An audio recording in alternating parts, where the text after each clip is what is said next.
Na túto štafetu sme sa fakt pripravovali niekoľko dní. Cvičili sme si odskoky aj všetko, dávali sme to dokopy, vedeli sme, že toto je naša najsilnejšia štafeta. A že keď chceme sa dostať do finále, do tej top 8 na svete, tak budeme proste od rána tomu musieť vedieť všetko a to musí byť perfektné, čo nám asi vyšlo toto ráno. Mali sme tam výborné odskoky, všetko, dokázali sme poraziť Ameriku, Nemecko, Švédsko a tak ďalej. Takže sme veľmi spokojní a ideme si trochu oddychnúť pre večerný finále.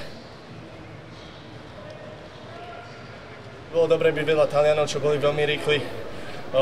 Dobre bolo, že aj videli sme v telke, v callroome, ako plávajú všetci pred nami. Takže vedeli sme po tých časoch, že na to máme jednoducho a keď všetci spravíme, čo sme trénovali a na čo máme, tak proste vyjde nám to na to finále, našťastie to vyšlo.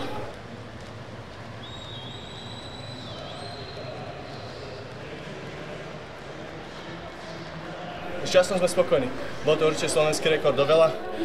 Všetci plávajú veľmi dobre, všetci sme veľmi spokojní, áno, tak ideme do finále.